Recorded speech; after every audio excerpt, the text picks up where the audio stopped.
Desde luego que ustedes están haciendo una gran labor a nivel del manejo quirúrgico del cáncer de mama, pero estamos en un cambio de paradigma ahorita, estamos en un cambio de lo que es la curación a lo que es la transición a la prevención, como dijo la doctora. Yo siento que, de acuerdo con las cifras que tienen ustedes, que tienen en otras instituciones que se especializadas en la oncología, no vamos a alcanzar a cubrir a todos los pacientes con cáncer de mama si no hacemos algo antes de prevenirlo. ¿Por qué? Por los costos, porque los costos van a superar todo el tipo de presupuesto y todo tipo de inversiones en salud. Entonces, aquí se impone, como decía nuevamente, menciona la doctora, manejar aspectos preventivos desde las unidades de primer contacto, de segundo nivel y de tercer nivel. La pregunta concreta que yo quisiera hacer en ese sentido es ¿qué está haciendo el Hospital de Oncología del Centro Médico Nacional Siglo XXI a este respecto? Porque seguramente deben estar ustedes también muy alarmados de buscar qué podemos hacer para detener todo este embate de cáncer mamario en México, que contrasta mucho con la disminución que se ha visto aquí con ustedes y en otras instituciones de la disminución al mismo tiempo del cáncer cervicuterino, porque sabemos que en las unidades de primero, segundo y tercer contacto, de tercer nivel del IMSS, hay programas de detección oportuna que han podido vencer o que han podido disminuir este tipo de segundo cáncer, como es el cáncer cervicuterino. Muchas gracias y otra vez muchas felicidades. Doctor Escudero. Sí, doctor, muchísimas gracias por su participación. Sí, efectivamente, en las cifras, el número de casos que mencioné es el total que tuvimos en el año 2005-2006, 7,500 casos de todos los cánceres. En la actualidad, el año pasado, en el hospital registramos 12,800 casos nuevos de cáncer. Ahora, de ellos, aproximadamente 1,900 casos son para cáncer de mama, lo cual, pues bueno, de cualquier forma sí nos da idea del punto de impacto que tiene este problema. ¿Qué está haciendo el hospital? Bueno, es una acción que desde luego no es única, dado que estamos inmersos en un sistema que es el Instituto Mexicano del Seguro Social. Este está trabajando de manera intensa en el programa Prevenims, en donde a través del mismo se está realizando una campaña intensa de detección oportuna de cáncer al realizar mastografías en los grupos de edad específicos, los cuales se realizan en todo el país. Y el hospital de manera puntual colabora en este proceso a través de capacitación. Por ejemplo, el hospital es sede y centro de capacitación para técnicos en mastografía, para médicos, radiólogos que deben tener el entrenamiento para la lectura de mastografías, y desde luego en los cursos dirigidos a médicos de primer nivel de atención, en donde la política actual de la Dirección de Prestaciones Médicas a través del doctor Javier Dávila está encaminada precisamente a, de manera importante y como eje primordial, enfocar ese primer nivel para un diagnóstico y tratamiento oportuno. Reitero, sin quitar la visión de los casos que ya existen y que deberemos tratar, y de los casos que desafortunadamente no podemos curar y que también están ahí para cuidados paliativos. Muy bien. ¿Alguna otra pregunta? Sí, me gustaría comentar que por internet han llegado varias preguntas, sobre todo felicitaciones. En este momento están conectadas 12 entidades federativas, 11 universidades, 7 instituciones de salud y del extranjero Perú y Colombia. Hay dos preguntas que se han estado repitiendo de alguna manera.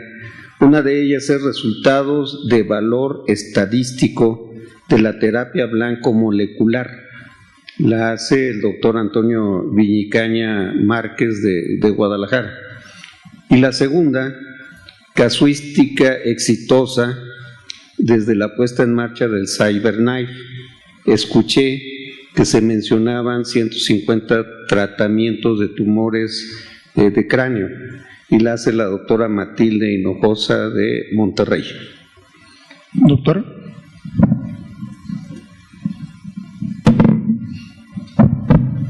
Bueno, hablar de terapia blanco molecular es hablar de un tratamiento muy variado. Sabemos que existen indicaciones de ciertos blancos moleculares, va a depender mucho de la situación. Sobre todo hemos visto que hay indicaciones incluso por la FDA de fármacos, por la COFEPRIS, todo encaminado a qué objetivos nosotros busquemos con ese tratamiento. Muy específicamente, hablando de cáncer de mama, por ejemplo, HER2 positivo, la terapia blanco con terapia anti-HER2 ha mejorado de una manera impresionante, de una manera estadísticamente significativa, la supervivencia de las pacientes, dado que es una terapia que actualmente es obligatoria para las pacientes que sobreexpresan esta proteína y que no tienen alguna contraindicación para la misma. Lo vemos con colon, lo vemos con pulmón, lo vemos con pacientes con cáncer renal. Si bien es cierto, en el enfoque de terapia para cáncer metastásico, todavía no se ha logrado lo que uno quiere, que es la curación, pero sí llevas al paciente a mayores tasas de respuesta, llevas al paciente a una mejor supervivencia y a una mejor calidad de vida. Todo va a depender del objetivo y sí existe, le digo, es realmente hablar de situaciones específicas, es una terapia muy abundante, que bueno, pero hay indicaciones que se ha demostrado estadísticamente significativo y que actualmente están recomendadas.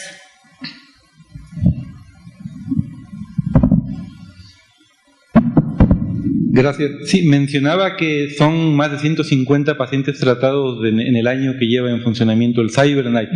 De estos 150 pacientes, el 60% son tumores craneales y el 40% son extracraneales. De los extracraneales, lo que más se ha tratado es próstata. Desde luego que todavía en próstata nos falta el seguimiento, que en cáncer de próstata debe de ser de varios años. Sin embargo, lo que les puedo mencionar es que los controles del antígeno prostático después de la radiocirugía robótica han sido a la baja el antígeno prostático. De los craneales tenemos pacientes con neuralgia del trigémino que se ha aplicado una dosis muy alta, inclusive que va del rango de los 60 grays, con un control del dolor muy bueno. Una paciente dejó de tomar medicamentos para el dolor por una neuralgia del trigémino. Tenemos pacientes con adenoma de hipófisis que con residual microscópico, pequeños cerca del seno cavernoso se le ha dado la radiocirugía también con muy buena respuesta. Desde luego que un año de funcionamiento del CyberKnife nos permite decir que vamos bien, que vamos caminando adecuadamente y que obviamente la meta del equipo integrado por 3 neurocirujanos y 4 radiooncólogos en el servicio, la meta es que a corto plazo esto no quede nada más en lo que yo les pueda mencionar, sino que esto se pueda publicar, porque me queda muy claro que lo que se puede hacer con el CyberKnife puede alcanzar cualquier nivel a nivel internacional, porque bueno, estamos en el INS donde lo que tenemos son muchos pacientes. Buenas noches.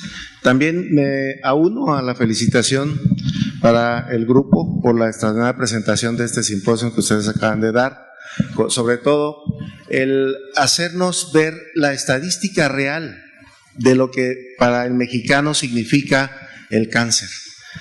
Creo que lo que ustedes manejan en este hospital es el reflejo de lo que nuestra población padece. Y estamos en esa etapa de transición precisamente en nuestro país, donde por un lado tenemos la incorporación de la tecnología de punta para tratar las enfermedades oncológicas en los pacientes que se allegan a nosotros, pero por otro lado quiero hacer mención también de la desafortuna que tenemos hasta hoy en día con las enfermedades oncológicas en México, dado que no contamos con un registro real a nivel nacional. Esa es una primera deficiencia terrible. Y una segunda postura es el hecho de que tampoco existe un consenso, porque cada institución que maneja neoplasias trata de hacer su mejor intento por los grupos médicos que manejan oncología, por establecer un consenso de norma para poder diagnosticar y tratar a los pacientes. Pero si nosotros traspolamos lo que hace cada institución, vemos que no hay un consenso a nivel nacional.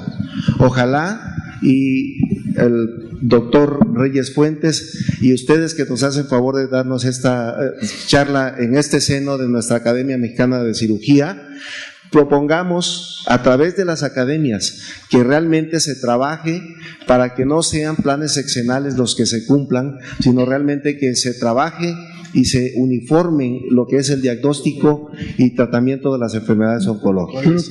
Hoy por hoy, por ejemplo, no existe una norma de diagnóstico y tratamiento del cáncer de próstata a nivel nacional. Entonces creo que esto sería un trabajo que tenemos todos por delante que hacer y ojalá y ustedes sean los pioneros en esto.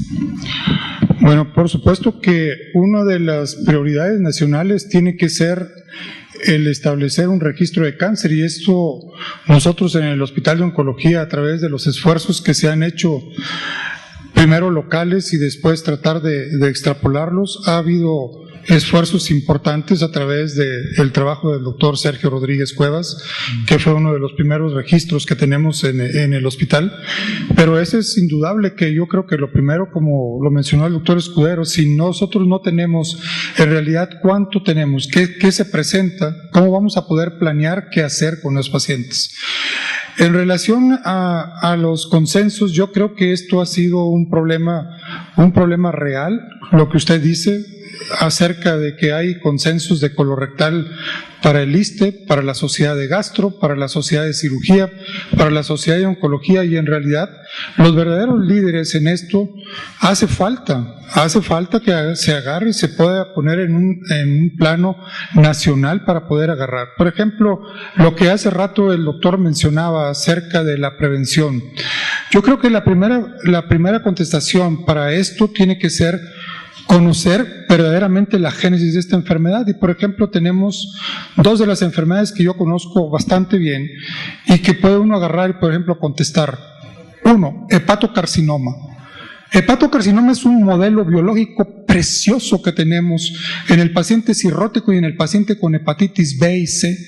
¿Y qué es lo que hemos hecho en el país? Y ni siquiera ustedes ven en la gráfica que presenta el doctor Escudero, hepatocarcinoma es una entidad que no se abre expedientes porque la gran mayoría de los pacientes llegan en etapas avanzadas. Y ese es un modelo biológico precioso. El otro es el cáncer colorectal, en donde existen 4 grupos diferentes de pacientes. 1, cánceres hereditarios. 2, cánceres familiares. 3, cánceres esporádicos, y el cáncer de que se presenta de asociación familiar. Cada uno tiene diferentes pasos en su génesis, y cada uno de estos se debe de agarrar y planear para poder hacer. El modelo más sencillo, ¿cuál es? El de los cánceres hereditarios y de los cánceres familiares y el cáncer inflamatorio. Yo creo que este es un modelo claro en donde ¿qué se tiene que hacer? El trabajo conjunto entre el médico especialista, el grupo de tratamiento multidisciplinario, con la medicina básica y la medicina del segundo, o póngale a las especialidades troncales como sería el gastroenterólogo o el coloproctólogo. Y la otra, el modelo claro en el tratamiento de los pacientes, por ejemplo, lo que han hecho en Escandinavia. Si bien muchos de los pacientes que tenemos llegan en etapas 3, 2 y 3, uno de los principales sitios donde se pierde una gran cantidad de pacientes son en las complicaciones. ¿Qué hicieron en Escandinavia? Richard Hill, ¿qué fue lo que hizo? Agarrar y ser un centro de difusión, de entrenamiento, de excisión total del mesorrecto, y ahora Europa, toda Europa del norte habla el mismo idioma. Y si ustedes ven ahora las publicaciones de Van de Velde, tienen un registro europeo de cáncer del recto, en donde en la actualidad, país que no se equipara al resto de los países europeos, es ayudado inmediatamente por el resto. Y eso es lo que hace falta aquí, en donde tenemos enfrente un hospital de especialidades que trabaja diferente que el que trabajamos nosotros. Aquí, si me permiten, respecto al comentario, creo que es muy prudente el recordar que a través de la instrucción que da la Secretaría de Salud se han trabajado las guías de práctica clínica de manera interinstitucional. Si mal no recuerdo, por ahí del 60% de estas se han elaborado en el Instituto Mexicano del Seguro Social. Y creo que lo que tenemos que ser puntuales para todos los consensos, y creo que aquí las academias nos ayudan muchísimo a ser reguladores, es que cuando exista el consenso dado por la sociedad que sea, que la base debe tomarse la guía de práctica clínica de CENETEC, porque el problema es que no se está tomando en consideración. Y entonces tenemos visiones diferentes de un mismo tema, pero que cada sociedad o cada institución aplica de manera diferente. Aquí tenemos que madurar en ese contexto de manera conjunta para, reitero, tomando las guías que ya existen, los especialistas, los expertos en el tema, pues, si me permiten la expresión, las apropiemos y, por supuesto, hagamos propuestas de mejora a las mismas, pero no es partir de un terreno cero, sino que ha faltado el que organice esos consensos, que claramente las reglas del juego deben ser, yo no sé si por norma o por reglamento, que todo consenso debe partir a partir de estas guías de CENETEC. Sí. Toño. Doctor Carrasco. Sí. Buenas noches. Es indudable que hemos visto esta institución, yo puedo decir, casi 50 años, liderar el tratamiento de los tumores, de todos tipos de tumores, y también establecer políticas de salud, como ya los han mencionado muy acertadamente ustedes. ¿Qué hay en la investigación? Sé que es mucho pedirle a una sola institución, pero ¿qué es lo que se está haciendo en investigación por la institución? Quisiera que supiéramos y nos hablaran de ello. Y segundo, ¿hay patentes que se hayan establecido por políticas hechas en la institución?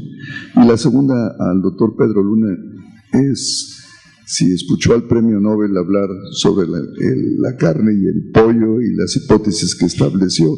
¿Qué opina como precursores de un cáncer de colon? Bueno, aquí yo creo que la primera pregunta acerca de investigación en cáncer, lo que se ha hecho en el hospital, yo creo que cuando inicié el simposio hice mención cuando menos a dos de las áreas bien importantes que ha habido. Yo creo que es indudable y podremos tener diferencias en apreciación, en personas y en lo que sea, pero el Hospital de Oncología, a través primero del doctor Miguel Cruz y Celis, que fue el que inició el tratamiento del cáncer del recto, no es que lo haya iniciado él se juntó en un grupo donde él se preparó con Stearns en Memorial y empezaron, a pesar de que Estados Unidos no era el centro básico de tratamiento del cáncer del recto, el tratamiento allí era a través de cirugía y radioterapia postoperatoria. Ahí iniciaron con dosis bajas y los resultados fueron malos y fueron apabullados terriblemente en cualquier simposio del Colegio Americano de Cirujanos y de la Sociedad del James Ewing. Posteriormente, en Europa empiezan los datos de la radioterapia preoperatoria en los grupos de los suecos y empieza a ver que existe una respuesta evidente. Y aquí yo me considero el usufructuario número uno del trabajo del doctor Miguel Cruz y Celis, en donde yo me di cuenta cuando era residente que existía una respuesta extraordinaria de pacientes. Aproximadamente el 15-20% de los pacientes tenían una respuesta patológica completa o casi completa que se asociaba a que esos pacientes eran sobrevivientes de largo plazo. En la asociación con grupos de trabajo fuertes, que son los pioneros en todo lo que presentó hace rato la doctora en la oncogénesis molecular, que fue el grupo de Roswell Park, ahí empezamos a tratar de contestar preguntas: quiénes eran los pacientes respondedores y los que no respondían, y la prueba está en las publicaciones que están efectuadas ahí, hasta llegar en la actualidad a tener un grupo que viene siendo como el 1%, 2% de pacientes que tienen respuesta patológica completa en cáncer de recto, y que en estos pacientes, a través de una serie de multipasos y asociaciones entre radiación y quimioterapia, puede uno agarrar y ahora comparar con tratamientos más radicales como abdominoperineales o coloano, esos pacientes tratados con excisión local, que también es una observación hecha por una por Angelita Bergama en Brasil, y nosotros agarramos. Y este año mandamos un resumen para poder comparar, comparando pacientes con cirugía radical, con conservación del esfínter anal, pero con excisión total del mesorrecto y excisión local, y los resultados son exactamente lo mismo. Hace rato que es la utilización racional de lo que hace rato presentó la doctora, lo que presentó el doctor Calva, y eso ha sido pionero en el Hospital de Oncología. La otra ha sido en el tratamiento de los linfomas. Y aquí, si me lo permiten también, en un punto de complemento, Toño, todas las unidades médicas de alta especialidad tienen una unidad de investigación que desarrollan líneas específicas, si es en este caso la unidad de oncología, la de pediatría, etcétera. Una cosa que se está propugnando en la presente administración es precisamente lo que ya se comentaba por parte de la doctora: bajar el concepto de la investigación básica al clínico, en lo que en oncología se llama medicina translacional, y ese es el reto actual. ¿Cómo podemos hacer esa simbiosis entre clínicos e investigadores básicos para llegar a modelos como es que el que ha estudiado y ahí presente el doctor Pedro Luna? Y aquí se presenta un terreno muy fértil, como comentó el doctor Ángel Calva, respecto a la cirugía robótica. Evidentemente que hablar de resultados a un año pues es prematuro. Incluso estaría mal que nosotros habláramos de resultados de impacto en supervivencia, porque no puede ser así. Pero se abre un área muy importante de investigación en este contexto, y lo mismo para los blancos moleculares, que como ya mencionó la doctora, es muy difícil establecer qué impacto real tiene la terapia blanco molecular en una pregunta genérica. Tendríamos que particularizar, como ya también lo especificó, por patología, y evidentemente lo que sí demuestra es que hay impacto y mejora en la supervivencia para grupos seleccionados de pacientes, pero aquí es donde entra el área de oportunidad precisamente para empezar a vislumbrar dentro del instituto estas áreas de investigación.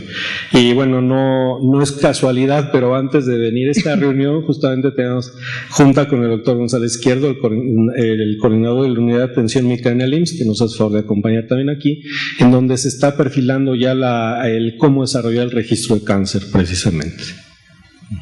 Buenas noches, soy Martín Germán Martínez García, médico. Tengo especialidad en medicina de urgencias, pero tuve la oportunidad de tener el cáncer cerca de mí, es decir, a mi esposa médico, y eso me enseñó mucho que no viene en los libros, ¿verdad? Mucho en muchos otros aspectos no médicos, pero bueno, de lo médico que saqué de ventaja. Pues pensar un poquito en agentes, y aquí se ha estado mencionando lo que es la prevención, porque resulta que muchas especialidades tienen por ahí un riesgo de, pues le llaman de diversión, de pues aspectos de la vida que son íntimos y que se relacionan con un posible factor de riesgo. Es decir, pensando un poquito en lo que es el virus del papiloma humano, y teniendo la oportunidad el año pasado de haber estudiado el diplomado de complejidad con el doctor Villegas y el doctor Germán Alcocho, que aparte de ser médico, el doctor Germán Alcocho es físico también, pues aborda la complejidad, y por allí tuvieron un invitado del Instituto de Genómica, y yo le pregunté que, bueno, pues tenía yo la inquietud de que tanto, con toda la sapiencia que implica dirigir un Instituto de Genómica, tenía él de evidencia de que el virus de papiloma estuviera involucrado en el cáncer a nivel de glándulas, porque las glándulas a fin de cuentas pues tienen que ver a veces con un mal llamado sexo, ¿verdad? Desvirtuaciones de la actividad sexual que pues lo vinculan a actividad anogenital, genito-oral y qué sé yo, ¿verdad? Pero eso ocurre en lo íntimo, y entonces, como da pena hablar de eso, pues entonces como que no se mete a las estadísticas, porque no voy a hacer que me quiten mi puesto de algo, no sé, presidente, qué sé yo, o pues me vean feo, y entonces no se busca la relación riesgo. Pero bueno, hablando así con el experto de genómica, él me dice, pues sí, parece que tiene que ver con X, y me dio ejemplos, pero no me los pudo precisar, pero tienen el conocimiento. Vamos, porque bueno, pues qué bueno que aquí se puedan tratar pacientes que vengan muy avanzados y que se rescaten pues para 3, para 5 años en lo que crecen los hijos, etcétera, ¿verdad? En lo que mejora la perspectiva que se busca. Y bueno, la otra era si el cibercuchillo, el cyberknife, se ha utilizado, por ejemplo, para lesiones microscópicas a nivel, por ejemplo, de columna cervical, que ocurren, por ejemplo, en las lesiones de latigazo, que no viene con lo oncológico, ¿verdad? Pero es también una curiosidad y espero no haberlos pues sido inoportuno. Gracias. Sí, gracias. Ángel, contesta lo del cyber y si quieres ahorita contestamos lo de el virus del papiloma. Sí, el CyberKnife brevemente no se puede ocupar para enfermedad microscópica porque se tiene que identificar un blanco. Entonces tenemos que tener identificado ese blanco mediante un estudio de imagen que es una tomografía, una resonancia magnética o un PET. Bien. Para lo relacionado al virus del papiloma humano, bueno, yo creo que depende mucho el foro y en qué punto se trate. En oncología, desde luego, se trata siempre de manera muy abierta, y lo que le puedo decir de manera concreta es que hoy por hoy la evidencia muestra que el causal directo de cáncer cervicuterino es el virus de papiloma humano, con otros covariables, desde luego.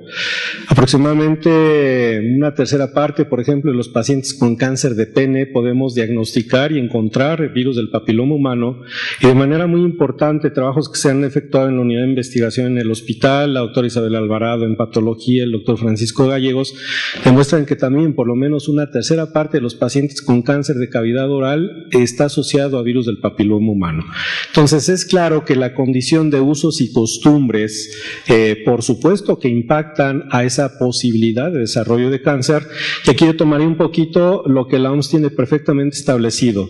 Si los sistemas de salud inciden en tres variables fundamentales: disminuir el tabaquismo, disminuir la obesidad y disminuir las infecciones que se asocian a cáncer, aquí particularizamos virus de papiloma humano, por supuesto que por lo menos una tercera parte de los cánceres podrían evitarse. Sí. Sí.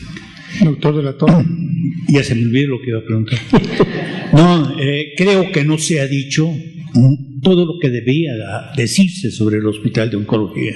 Claro. Cuando se habla de diagnóstico oportuno, se ha olvidado que el carcinoma cervicuterino tuvo un impacto hacia la baja totalmente importante, comenzando en el Hospital de Oncología, donde el doctor Gallegos comenzó, y ahí se diseñaron todas las técnicas que después se difundieron y le dieron el prestigio al hospital.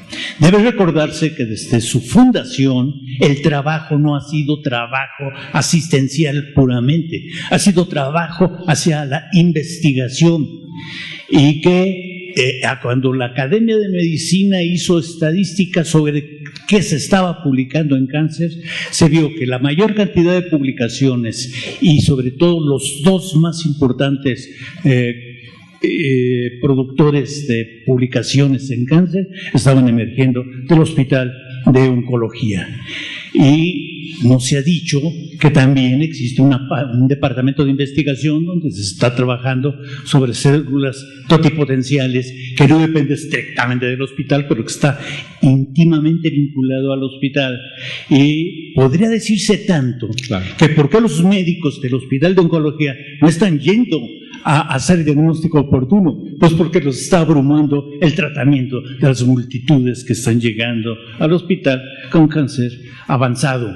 Y se puede decir mucho del Hospital de Oncología, solamente que si se dice qué está haciendo, pues es que cada conferencia que se da afuera, cada publicación que hace, trata de convencer al médico general a través de cursos, a través de todo lo que hace, para que se haga diagnóstico oportuno.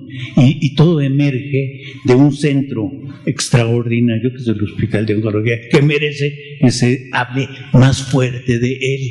Y lástima que no haya tiempo, pero podría seguirse hablando de él. Muchas gracias. Gracias, Toño.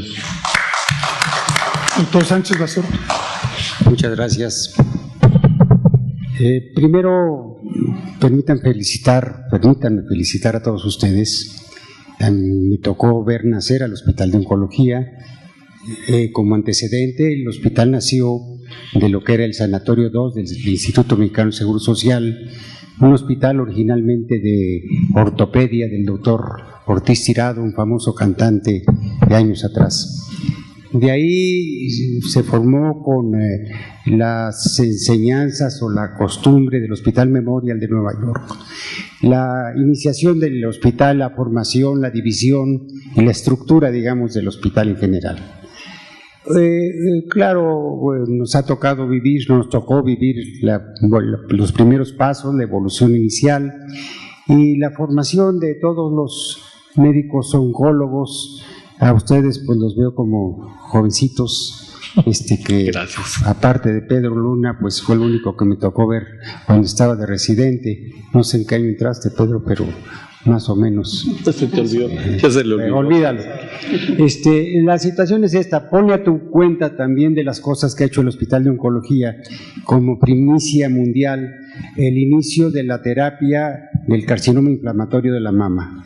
Ahí nació la quimioterapia para el tratamiento del cáncer y este tipo de enfermedad, que se trataba en todo el mundo con radioterapia o cirugía y radioterapia o viceversa, pero se inició en el servicio de tumores mamarios con un grupo que formábamos entonces, el doctor Romento Torres Trujillo, también académico, doctor Jaime de la Garza, exdirector del Instituto de Cancerología, el doctor Rafael de la Huerta, quimioterapeuta, y un servidor que estaba yo como encargado del Departamento de Tumores Mamarios. Junto con eso, pues nos ha tocado ver la evolución de lo que es el cáncer a través de todos estos muchos años, 50 años probablemente, que son los que cumplió ya el Hospital de Oncología. Estamos hablando de dos mundos, de dos lenguas diferentes, dos idiomas. Lo que se hacía en ese tiempo en el Hospital de Oncología es totalmente diferente a lo que se hace en esta fecha, con la modernidad, con la evolución, con la investigación y con los trabajos de todos los oncólogos y con nosotros que hemos aplicado todas las modalidades para aplicarlas directamente con la única finalidad de mejorar toda la sobrevida de los pacientes con cáncer. Hay ejemplos, puedo poner algunos. La cirugía anteriormente, considerando que el cáncer era muy agresivo, el concepto es que la cirugía tenía que ser más agresiva que el cáncer. Y en ese tiempo nos tocó hacer pues, amputaciones por cualquier pequeño tumor óseo, desarticulaciones, llegamos a hacer unas 2 hemicorporectomías, cosa mortales por teorías del pensamiento, pero las grandes mastectomías, las supermastectomías con disección de los vasos de la cadera mamaria interna, las suprarrenalectomías como tratamientos hormonales, las castraciones o oophorectomías en lugar de una pastillita de los nuevos receptores o de ¿cómo se llaman? De la aromatasa, antagonistas de la aromatasa, etcétera. Y así hemos visto cómo ha evolucionado todos los conceptos, tanto de cirugía como de los tratamientos médicos. En aquel tiempo, doctora, usted no sé si oyó hablar de la aminoglutetimida como primera pastilla para la hormonoterapia del cáncer, el clorambucil, la triotepa, el nitrógeno de mostaza, etcétera. Y cómo también iniciamos con lo más moderno que había en radiaciones, que era la recién llegada bomba de cobalto, ahora que creo que es un elemento de museo, si no me equivoco. En fin, la evolución del cáncer en su diagnóstico, tratamiento, ha sido lo más espléndido que hemos visto. Pero creo que con todo el concepto que se ha dicho ahorita, lo que dice el doctor Carrasco, la investigación es lo que nos lleva de la mano para dar pasos como esta formación y esta evolución del cáncer. Y en esto tiene que introducirse también la prevención del cáncer.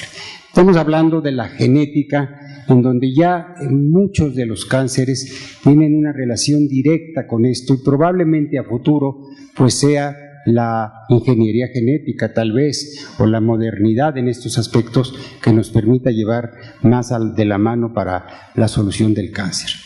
El doctor Escoto, un expresidente de esta academia, decía que los antiguos médicos del siglo XX y diría principios del siglo XXI eran salvajes porque metían las manos al abdomen para sacar algún órgano. Ahora, como veo, todo se hace ya por la paroscopía. Estoy consciente, estoy vivo y estoy trabajando en esto todavía completamente, pero pues es parte de la evolución que hemos vivido. Y para un futuro inmediato, creo que la prevención del cáncer es lo principal. La alimentación, la forma de vida, el ejercicio, la cultura en general será lo que probablemente nos permita dar un paso más en un futuro cercano para el control de esta enfermedad. Muchas gracias. Si me permiten, evidentemente, sí, gracias. El objetivo de la reunión estaba marcado, pero bueno, yo no quiero entonces desaprovechar el foro para así hacer un reconocimiento en lo que plasmó el doctor Toño de la Torre, el doctor, porque el Hospital de Oncología ha sido cuna de grandes médicos y de grandes formadores, y una cosa que se debe reconocer aquí y en todos lados es que actualmente el Hospital de Oncología es lo que es gracias a esos grandes hombres, mujeres y personal en general que han intercedido, y no solamente en el aspecto médico, en muchos aspectos en el Hospital de Oncología. Entonces reitero, y perdón saliéndome un poco de los objetivos, pero quisiera hacer un muy humilde también reconocimiento para todas aquellas personas que han formado parte de esa historia que nos lleva a donde estamos el día de hoy. Muchas gracias a todos ustedes. Muchas gracias. Sí. Doctor Pedro Ura Pérez, el Cuerpo Directivo de la Academia Mexicana de Cirugía expresa su genuino reconocimiento a las personalidades que han participado en este simposio por su excelente contribución académica a esta sesión. Enhorabuena y felicidades. A continuación cedo el uso de la palabra al académico doctor Felipe Cruz Vega con la finalidad de que invite a la distinguida audiencia a nuestra próxima actividad académica. Si es tan amable, doctor.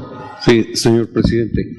La próxima sesión se llevará a cabo el martes 22 de octubre a las 7:30 de la noche en este mismo sitio. Será la sesión conjunta con la Unidad Médica de Alta Especialidad, Hospital de Cardiología del Centro Médico Nacional Siglo XXI.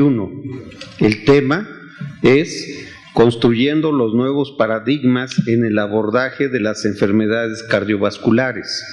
Va a ser coordinado por el doctor Moisés Cutiel Calderón Abó, quien es director general de este Hospital de Cardiología. El tema panorama actual de las enfermedades cardiovasculares será abordado por el doctor José Antonio Magaña Serrano, quien es el jefe de la División de Educación en Salud. El tema, la transformación de los hospitales cardiológicos en hospitales cardiovasculares integrales, será abordado por el doctor Martín Horacio Garrido Garduño, quien es director médico. El tema, el cirujano híbrido, una necesidad para el siglo XXI, será abordado por el doctor Víctor Manuel Lozano Torres, quien es jefe de la División de Cirugía. Y finalmente, las conclusiones y los mensajes clave serán tratados por el doctor Moisés Cutiel Calderón Abó, quien es director general de este hospital. Aquí los esperamos. Muy buenas noches.